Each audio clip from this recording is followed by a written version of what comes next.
Hai guys, sesuai vote di minggu lalu, saya akan merangkum film berkualitas bergenre trailer asal Indonesia berjudul Mencuri Raden Saleh 2022. Film ini akan menceritakan segerombolan anak muda yang menghadapi quarter life crisis sehingga harus melakukan segala cara untuk mendapatkan uang. Puncaknya, mereka terjebak oleh cara liciknya sang mantan presiden. Tanpa basa-basi lagi, monggo disimak ceritanya. Namun sebelum lanjut, jangan lupa ditekan dulu like, comment, subscribe, serta share video ini sebanyak-banyaknya ya. Oke. Scene diawali Piko yang sedang menggores kanvasnya dengan sangat hati-hati hingga terciptalah suatu mahakarya yang tak lain tak bukan adalah hasil jiplak karya orisinalnya Widayat. Lebih lanjut, lukisan ini dilelang dengan harga mulai sebesar 700 juta. Terima kasih Ibu nomor 24. Ini adalah bagian dari rencana liciknya sang mantan presiden bernama Permadi dan asistennya bernama Dini. Lukisan itu pun terlelang dengan harga Sold kepada Bapak Robert. Terima kasih. Atas hasil ini, Piko mendapat fee sebesar 50 juta. Uang itu ditransferkan oleh Ucup yang sedang ngopi-ngopi santuy. Ia pulang ke rumah yang masih dalam sengketa. Diceritakan Ucup ini seorang hacker, bahkan ia berhasil ngehack listrik. Sebagai perayaan setelah mendapat 50 juta, Piko langsung mengajak pacarnya bernama Sarah untuk makan di restoran mewah. Di sela-sela waktu mereka, datanglah Ucup yang merusak suasana hingga Sarah pun ngambek. Polosnya, Ucup nggak merasa bersalah dan malah nyerocos sendiri seenak jidatnya. Kan 4 bulan lagi kan ya? Gak kelihatan keras nih kayaknya. Piko ini memiliki bapak bernama Budiman yang mendekam di penjara karena memiliki masalah personal dengan Permadi. Budiman dapat mengajukan banding, namun membutuhkan uang sebesar 2 miliar untuk realisasinya. Untuk itulah Ucup mengajak Piko kembali bernegosiasi dengan Dini dalam bisnis menjiplak lukisan. Dan yang menjadi target jiplak adalah lukisan karya Raden Saleh. Ayo. Itu baru gak tahu. Film pun dimulai. Pindah ke seorang polisi bernama Sita dan Arman yang mendapat laporan tentang kasus pemalsuan lukisan.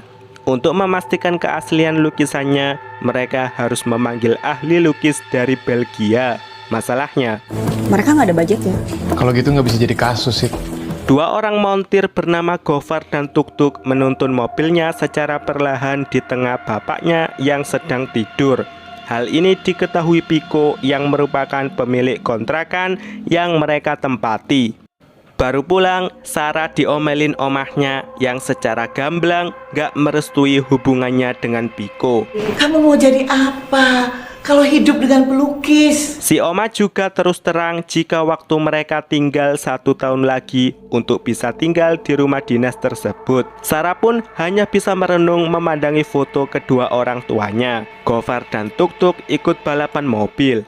Terlihat Tuk-Tuk berada di depan sendiri, sehingga Gofar nambah taruhan kepada Vela. Tiba-tiba kopling mobil Tuk-Tuk jeblok sehingga ia finish di urutan kedua. Gofar pun langsung ngecek. Ia kebingungan karena nggak ada dana untuk memperbaikinya. Pakai buat top up tuh sama. Dini menemui Piko dan Ucup untuk menunjukkan lukisan mana yang akan ia jiplak, yaitu Penangkapan Pangeran Diponegoro. Piko pun gak mau karena lukisan itu terlalu beresiko. Ucup pun memberikan ongkos sebesar 2 miliar per bulan kepada Dini, sehingga terjadilah kata sepakat. Sampai rumah, mereka langsung berunding tentang detail lukisan penangkapan Diponegoro. Lukisan ini memiliki detail dan simbol yang rumit. Situasinya digambarkan nisbi antara pagi atau sore. Orang-orang Belandanya dibuat kerdil, sementara Diponegoronya dibuat gagah seakan-akan menantang penangkapnya. Lukisan ini adalah salah satu aset penting negara yang saat ini tersimpan di Istana Kepresidenan. Ucup pun menyanggupi dia akan membawakan data-data restorasi di Jerman pada tahun 2012. Paginya, Sarah berlatih karate sebagai persiapan main di PON. Piko yang menemani didatangi Ucup yang sudah mendapat data-data yang kemarin dijanjikannya. Server Gales gampang banget dibobol. Itu gue ambil aja semua. Semua selesai, Piko pun pamit pulang. Malam hari, Piko minta izin kepada Sarah jika 2 minggu ke depan ia akan menghilang sejenak. Alasannya mau mengerjakan tugas akhir. Maksudnya aku distraksi? Enggak. Sarah pun sebel sehingga langsung ke motor Piko. Sekali lagi, Aku butuh ngerjain tugasnya mulai dari hari ini. Sarah mengaku jika sudah menghargai keputusan Piko. Saat ini juga, Piko memulai pekerjaannya dengan membuat dasaran kanvas. Sementara Ucup mencari penghasilan tambahan ke bandar judinya Vela sebagai modal membeli peralatan lukis. Saat ini, Piko sudah sampai tahap menggambar sketsa. Nggak butuh waktu lama, ia sudah mewarnai objek demi objek. Ucup pun yang membuatkan alat pemanas sampai ia jenuh dan refreshing mencari angin. Piko turut ikutan. Datanglah Gofar dengan mobilnya. Far, gua mau minta tolong. Ia membeli beberapa paket pemanggang roti yang kemudian dimodifikasi sebagai alat pemanas lukisan. Tinggal Piko yang memberikan finishing beberapa detail kecil, kemudian lukisan dipanaskan dengan alat yang sudah dimodif Gofar. Sambil nunggu Ucup main FF, Sarah turun dari taksi. Sejenak ia merenung. Taksi! Waktu pemanasan selesai sehingga mereka membuka hasilnya. Terlihat lukisan itu sangat mirip dengan aslinya, sedetail-detailnya. Kalian lagi ngapain sih? Sarah pun sangat marah karena ternyata waktu Piko hanya dihabiskan dengan Ucup. Terus yang pacar kamu siapa sih? Aku apa Ucup? Piko pun terus terang jika ia butuh 2 miliar untuk mengajukan banding bapaknya. Caranya dengan menjiplak lukisan Raden Saleh. Sarah kecewa karena Piko nggak pernah cerita tentang hal ini.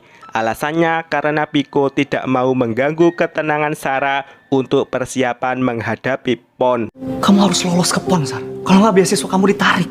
Ucup pun memperingatkan jika transaksi dengan Dini 1 jam lagi, sehingga mereka juga butuh persiapan. Mereka menunggu Dini tepat di bengkelnya Gofar dan Tuk-Tuk yang sudah tutup. Terlihat Dini datang membawa rombongan. Ia langsung ditunjukkan hasil lukisannya. Dini pun sangat terkesan dengan kinerja Piko. Great job, Pik. Turunlah Permadi dari mobil yang juga ikutan terkesan. 2 miliar sudah mau ditransfer, namun ditunda karena Permadi mau memberikan tambahan 17 miliar dengan syarat. Apabila kalian bisa menukar lukisan ini dengan yang asli yang ada di ruang kerja saya. Awalnya mereka menolak karena mereka bukan pencuri. Disinilah Permadi nyekak Piko dengan mengancam akan membuat Budiman semakin sengsara dalam penjara. Kamu nggak punya pilihan, Piko. Rencananya 3 minggu ke depan akan ada pameran koleksi Istana Kepresidenan di Galeri Nasional. Kesempatan mereka untuk menukar lukisan yaitu ketika lukisan tersebut dalam perjalanan ketika dipindahkan. Permadi juga memberikan modal 500 juta untuk rencana ini. Semua selesai, Permadi dan Dini pun langsung meninggalkan mereka yang tampak kebingungan. Sarah pun menyalahkan Ucup karena merasa dijebak. Mau nggak mau, Piko nggak bisa menolak tawaran Permadi karena ini menyangkut keselamatan bapaknya. Kita nggak punya apa-apa. Lebih lanjut, Ucup menjabarkan situasi mereka dalam kondisi pro dan kontra. Salah satu situasi pro mereka adalah mendapatkan uang 15 miliar, sementara di situasi kontra mereka bisa tertangkap. Piko nambahi satu situasi pro, yaitu jika mereka berhasil, maka mereka akan selamat dari ancamannya Permadi. Oleh karena itu, Sarah yakin melakukan hal ini demi menyelesaikan semua masalah mereka. Lebih lanjut, mereka menganalisis data-data yang diberikan Permadi. Masalahnya, mereka hanya diberikan data tentang perusahaan logistik pihak Istana Kepresidenan yang sangat minim. Ucup pun yang akhirnya bertindak sendiri mencari data tambahan dengan kemampuan hackernya. Pertama-tama, mereka harus tahu rute perjalanan yang akan dilewati untuk menentukan titik penukaran. Oleh karena itu, mereka butuh sopir dan mekanik untuk melakukan penukaran ini. Gue tahu. Gofar dan Tuk-Tuk dimarahi bapaknya karena menggunakan mobil pelanggan untuk balapan. Datanglah Piko yang dikiranya nagih uang sewaan. Uang sewa, kita ngobrol di belakang aja nanti Om. Sang bapak pun pergi, namun menyuruh mereka mencari uang untuk mengganti mesin mobil yang mereka rusakin. Oleh karena itu, Piko mengajak mereka bergabung. Piko pun menjelaskan rencana awal yang mereka susun kepada Gofar dan Tuk-Tuk. Masalah masih sama, yaitu data-data perusahaan logistik tidak ada dalam database internet. Ya kita pakai cara old school juga lah. Serius lu Cup? Mereka pun naik mobil bareng menuju perusahaan logistik yang dimaksud dengan tujuan mencuri data-data perusahaan. Berbekal senjata mainan, mereka mulai beraksi. Ini bakal jadi alibi kita kalau sampai ketangkep. Semua berhasil masuk ke kantor sehingga bisa langsung geledah berkas-berkas, yaitu Pokoknya ada daftar tiket atau karyawan. baru mendapat data, mereka ketahuan satpam. Terjadilah kejar-kejaran hingga Gofar hampir ketangkap. Anjing mencet. Sarah pun yang menyelamatkannya. Mereka segera lari dengan mobil yang sudah tersedia. Piko mengatakan jika mereka membutuhkan satu orang lagi yang memiliki privilege, kaya raya dan gak butuh duit. Anak tajir yang punya criminal sense. Ucup pun mendatangi bandar judinya Vela yang saat itu semua customernya selalu kalah. Ucup pun yang maju sebagai penantang berikutnya. Permainan dimulai, Ucup langsung kalah. Tak tinggal diam, Ucup pun menantang ulang dengan taruhan yang lebih besar. Mau bakar duit. Disinilah Ucup mengajak Vela melakukan petualangan dengan imbalan 1,5 miliar. Tertarik?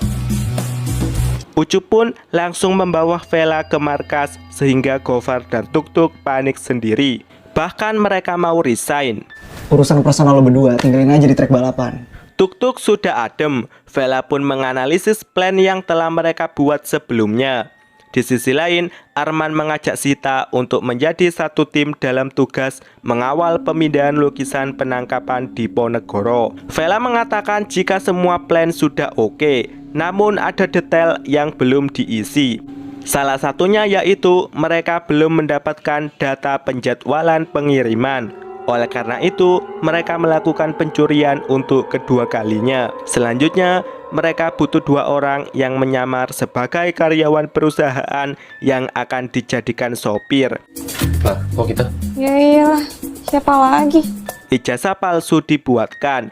Keesokan harinya, mereka diantar ngelamar oleh orang kenalan Vela sebagai penyogok. Ucup dan Vela berhasil mendapatkan mobil box. Mereka langsung modif sendiri. Tuk-Tuk yang sudah menjadi karyawan perusahaan dengan mudahnya mendapatkan data-data yang mereka butuhkan. Data itu dikirimkan kepada Ucup sebagai hacker. Gofar menyiapkan alibi di mobilnya Vela, sementara Piko masih lanjut ngechat. Tuk-Tuk yang cangkruan mendengar keluh kesah karyawan yang ditugaskan menjadi sopir pemindahan lukisan Raden Saleh, sehingga ia tidak mendapatkan jatah libur. Tuk-Tuk pun mengatakan jika ia baru saja mendapat undian liburan ke Bali, sehingga menawarkan bertukar posisi. Pesen gue tiket ke Bali buat 6 orang ya. Semuanya bersantai. Gofar dan Tuk-Tuk pun datang dengan surat tugas sebagai sopir mengantar lukisan penangkapan di Ponegoro. Lebih lanjut, Piko menunjukkan hasil modif mobilnya yang terlihat sangat mirip dengan Senopati Express. Untuk keamanan lebih, Gofar menghapus nomor mesinnya. Malam hari, Ucup dan Vela mengamati lalu lintas yang akan dijadikan tempat penukaran lukisan. Disinilah ketahuan jika Ucup sering stalker sosmednya Vela sebagai strategi menaklukkan hati Vela. Kalau terowongan ini, perhitungan strateginya sematang strategi lu deketin gue nggak? Lebih lanjut, Ucup mengantarkan Vela pulang ke rumahnya yang megah. Di markas, Piko dan Sarah ngelamun memandangi lukisan Raden Saleh palsu. Sita menjelaskan tentang rute mana saja yang akan dilewati besok, sekalian membahas strategi pengamanan. Pengawalannya tetap seperti 2 tahun terakhir. Lukisan Raden Saleh asli dicopot dan ditaruh dalam box. Gofar dan Tuk-Tuk yang menerima box tersebut. Ucup sudah bersiap dengan kabel dan mobilnya guna ngehack CCTV lalu lintas. Piko dan Sarah kali ini menyamar sebagai sopir KW, segera berangkat dengan mobil KW-nya. Sementara Vela juga siap dengan mobil mewahnya. Semua siap, Tuk-Tuk dan Gofar berangkat dengan kawalan ketat. Piko dan Sarah memalsukan tanda tangan yang juga ada di surat kirim palsu. Vela sampai di terowongan dan menggunakan alibinya untuk mengurai kemacetan, yaitu pura-pura mobilnya mogok di tengah jalan. Mas, maaf ya mas, mobil saya mogok tiba-tiba, saya nggak ngerti kenapa. Selanjutnya, Piko dan Sarah nyusul mobilnya Tuk-Tuk dan Gofar dari belakang. Tak sadar di belakang mereka ada Sita dan Arman. Mobil boxnya kenapa ada dua ya? Tuk-Tuk dan Gofar mulai masuk terowongan. Begitupun dengan Arman dan Sita. Sementara Piko dan Sarah terlihat sedikit tegang. Tak beberapa lama keduanya sudah saling berpapasan. Piko dan Sarah mulai masuk ke dalam plan inti, yaitu menggantikan posisi Tuk-Tuk dan Gofar. Sementara di posisi Vela, polisi mulai datang membantu. Piko yang berusaha nyalip tiba-tiba semua plan pun gagal sampai di sini. Sementara Vela nggak bisa dihubungi karena earphone-nya terjatuh. Karena Ucup masih bucin-bucinnya, ia segera berlari mendatangi Vela untuk melakukan alibi lain dan melarikan diri. Piko dan Sarah pun kejar-kejaran dengan polisi. Begitupun dengan Tuk-Tuk dan Gofar. Mereka hampir selamat, namun Piko langsung mengajak Sarah kabur. Terpaksa ia meninggalkan Sarah karena Arman mengejar. Sarah yang melarikan diri pun dikejar Sita. Piko kejar-kejaran sampai masuk ke perusahaan pengiriman paket. Ia naik beberapa anak tangga hingga sampailah di rooftop untuk melakukan berbagai adegan parkur. Sayangnya ia mendapat jalan buntu. Piko pun berhasil masuk lift dengan selamat. Sarah lari menerjang lalu lintas sampai ia hampir tertangkap di kawasan sepi. Namun dengan kemampuan karatenya, Sarah berhasil melawan sehingga lolos. Ucup dan Vela bersembunyi di hotel ditemani Mas Gito sebagai orang kepercayaan Vela. Ucup nggak habis pikir karena Vela menceritakan semua kejadian yang mereka alami kepada Mas Gito. Alasannya karena hanya dialah satu-satunya koneksi agar mereka bisa mengetahui situasi di luar. Gito kerja buat nyokap gue, tapi gue lebih percaya dia daripada nyokap gue sendiri.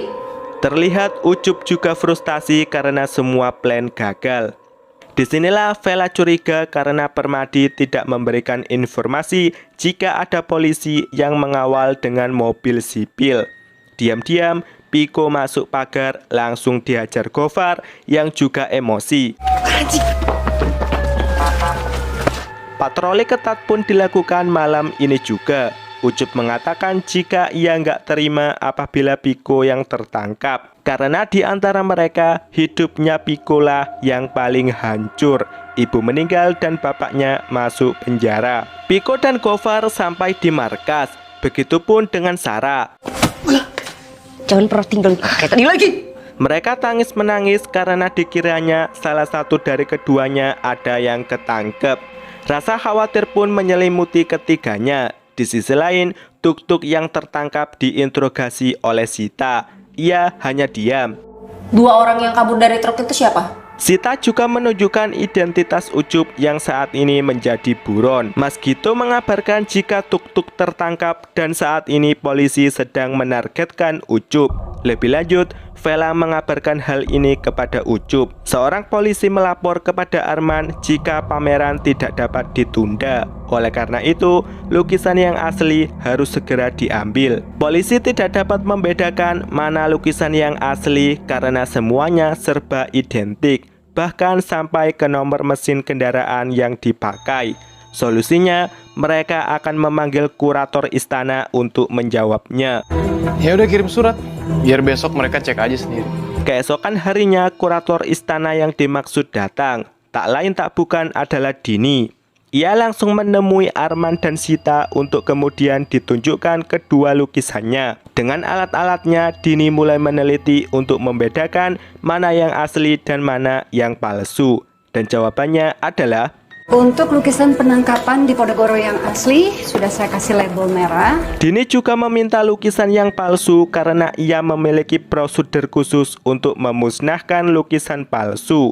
Sementara yang asli langsung diangkut menuju mobil box diantar ke Galeri Nasional. Piko mendatangi ayahnya dengan kondisi murung, terlihat banyak masalah. Sarah hamil. Karena Piko nggak bisa cerita, Budiman pun memberikan wejangan. Hadapin seperti yang biasa Piko lakukan. Kebersamaan harus berakhir karena waktu kunjungan sudah habis. Dalam perjalanan pulang, Piko pun hanya merenung. Di rumah, Sarah juga demikian, hanya bisa nangis. Gofar mencoba datang ke kantor polisi yang di dalamnya ada tuk-tuk sedang mendekam. Di hotel pun Ucup dan Vela nggak bisa tidur nyenyak. Keesokan harinya, wartawan meliput pameran di Galeri Nasional dengan fokus utamanya adalah lukisan Raden Saleh. Disinilah Piko ikutan datang menyaksikan pameran tersebut. Betapa terkejutnya ia melihat lukisan tersebut yang tak lain tak bukan adalah hasil ciptaannya. Sementara lukisan yang asli disimpan sendiri oleh Permadi. Negara sudah merenggut karir politik saya. Ini adalah hari pembalasan. Piko pun pulang dengan kesalnya sambil waspada karena masih menjadi buron. Disinilah ia bertemu Ucup dan Vela. Gofar dan Sarah yang ada di markas kedatangan teman-temannya. Piko langsung menjelaskan bahwa Itu bukan lukisan Raden Saleh yang asli. Itu punya gua. mereka pun sadar jika mereka hanya umpan. Gofar pun mengungkapkan kekesalannya karena mereka tidak berbuat apa-apa untuk menyelamatkan tuk-tuk di penjara. Bahkan Gofar menyarankan langsung menyerang kantor polisi untuk menyelamatkan tuk-tuk. Langsung aja masuk, kita beli kayak sejak.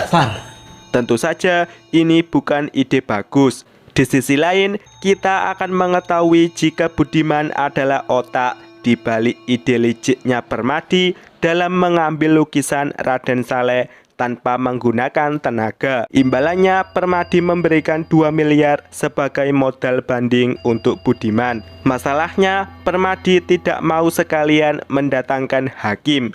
Saya bisa buka mulut soal lukisan itu kalau saya mau. Inilah alasan Permadi melibatkan Piko dalam pencurian lukisan Raden Saleh sebagai kartu asnya. Ucup kembali presentasi tentang perampokan di Jepang yang sampai sekarang belum bisa dipecahkan. Garis besarnya kasusnya adalah sebagai berikut. Mobil box yang membawa uang gaji karyawan dihadang beberapa polisi yang memperingatkan bahwa di pabrik mereka telah terjadi serangan bom. Mobil box itu diceritakan juga telah dipasangi peledak. Benar saja, nggak lama mobil mengeluarkan percikan api sehingga polisi ngecek. Naasnya, mereka malah membawa kabur semua uang dalam mobil tanpa menghilangkan jejak. Ucup mau menggunakan cara ini untuk membebaskan tuk-tuk. Masalahnya, jika mereka ketangkap, maka bisa saja akan dituduh sebagai teroris. Hai Nyet. Diceritakan tuk-tuk dibebaskan karena dia hanya sopir, bukan pelaku. Tuk-tuk mengatakan jika ia tidak mengatakan apapun kepada polisi, sehingga nama mereka masih bersih. Cuman Ucup yang jadi buron. Disinilah Piko berpikir akan membalas kelicikan Permadi. Di sisi lain, seorang petugas membawa box yang kemudian dimasukkan ke dalam mobil untuk meninggalkan penjara. Ternyata di dalamnya adalah Budiman. Ia menggunakan 2 miliar dari Permadi untuk rencana lain. Kalau kau tertangkap, aku tak punya urusan sama kamu. Sekali lagi Ucup memimpin rapat menentukan strategi pembalasan. Diceritakan Permadi memiliki anak kesayangan bernama Rama. Bahkan ia rela mengundurkan diri dari kursi kepresidenan demi menutupi kasus suap yang dilakukan Rama. Rama ini adalah playboy sehingga Sarala yang ditunjuk sebagai pemain utama. Permadi kan pernah ngeliat gue sekali. Waktu itu pakai hoodie kan? Nggak lama Permadi akan mengadakan pesta ulang tahun di rumahnya. Sarah pun langsung macak menuju bar. Tujuannya untuk mencari perhatian Rama agar dapat diundang ke pesta ulang tahunnya Permadi. Benar saja, Nggak lama Rama terpancing, padahal di sampingnya sudah ada banyak Jiwi. Ia langsung mendekati Sarah untuk melancarkan modusnya. Piko yang menyaksikan dari jauh pun hanya bisa kepanasan. Sampai markas, Sarah merasa jijik dengan sikap Rama yang sok-sokan mengantarnya sampai rumah. Tadi aku random aja milih rumah di Pondok Indah. Panjang umur, Rama langsung nelpon Sarah. Ucup meneruskan plan selanjutnya. Asumsinya lukisan tidak akan dipajang di ruang terbuka karena itu barang curian. Oleh karena itu, 2 orang harus ditanam di rumah Permadi sebelum hari H untuk mengatasi sistem keamanannya serta mencari keberadaan lukisannya. Caranya dengan ngelamar sebagai pekerja dekorasi dan catering. Kali ini yang bertindak adalah Piko dan Ucup sendiri. Vela menemui mamanya untuk mengatakan niatnya akan membuka bisnis yang bisa dijalankan sambil kuliah. Oleh karena itu, ia meminta si mama agar membeli perusahaan dekorasi dan catering yang akan menangani acara ulang tahunnya Permadi. Dengan begitu, ia berhasil mendapatkan data-data tentang acara tersebut dengan sangat mudah. Bahkan Piko dan Ucup bisa jadi karyawan tanpa tes. Gengs, Rama ngajakin gue dinner. Sarah pun datang ke tempat yang dijanjikan Rama, tepatnya di restoran mewah. Piko dan Vela pun turut mengamati dari jauh. Rama mencoba gombal ala zaman old. Baju kita sama loh. Tuh, jodoh berarti. Rencana selanjutnya, tuk-tuk yang akan membawa mobil tepat di rumahnya Permadi. Gofar pun mulai ngeles box yang keesokan harinya. Box itu dibawa masuk ke rumahnya Permadi. Di dalam box itu terdapat Piko dan Ucup. Lurus kiri, oke, sip, makasih Pak. Box dalam perjalanan ke ruang server sehingga Vela mengalihkan perhatian sang tukang jaga CCTV. Semua selesai, Vela pun pergi. Di ruang server inilah Ucup menyambungkan laptopnya dengan CCTV rumah Permadi. Semua rencana sudah matang, namun mereka membutuhkan bom waktu untuk keluar dari sana. Sarah pun yang bersedia menjadi bom waktu tersebut, namun Piko nggak setuju karena takut dengan keselamatan Sarah. Gofar punya opsi lain, yaitu membuat alat yang dapat dikontrol dari jarak jauh. Alat itu adalah box asap. Hari H tiba, Rama keluar dari mobil bergandengan dengan Sarah. Bom waktu buatan Gofar digeret masuk, sementara di ruang CCTV terlihat baik-baik saja. Vela sendiri yang mengawasi seluruh pekerjaan para kru di rumahnya Permadi. Di ruang server, Piko ngedit keadaan CCTV. Vela kembali mengalihkan perhatian tukang jaga CCTV sehingga Ucup berhasil ngehack. Di sisi lain, Budiman juga macak, tepatnya nyamar. Ucup dan Piko sudah menyamar sebagai pelayan. Mereka minta minuman kepada Vela. Sementara Sarah hanya bisa melihat mereka. Tampak laki-laki di sampingnya pengen ngajak ngobrol, namun malah keduluan sama Rama. Tamu undangan semakin ramai, termasuk yang datang adalah Budiman. Ucup dan Piko sampai di suatu ruangan sepi. Mereka ndeleh minumannya kemudian mantengin CCTV yang tentu saja nggak kelihatan sama si tukang jaga, sehingga mereka berhasil masuk ke ruang pribadinya Permadi yang disinilah tempat ia menyimpan lukisan Raden Saleh. Gofar dan Tuk-Tuk masih membawa bom waktu ditemui Vela yang menyuruh improvisasi agar mereka nggak ketahuan. Sementara Ucup dan Piko sudah nyopot lukisannya. Disinilah Piko melihat lukisan lain. Lukisan Age Swage, cuy. Bom waktu sudah siap di tempat.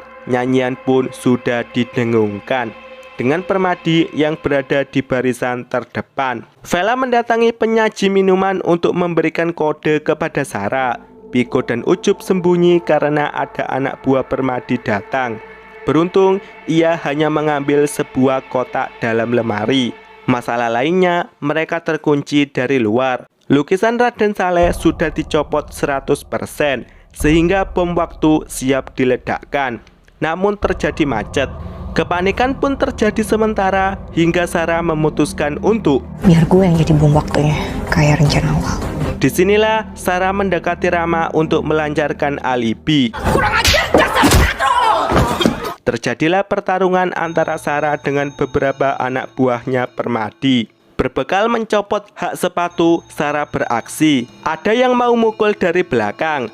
Beruntung laki-laki lain membantu Sarah. Tak tinggal diam, Gofar mengambil tindakan, yaitu menyalakan alatnya secara manual sehingga alarm penunjuk kebakaran pun berbunyi.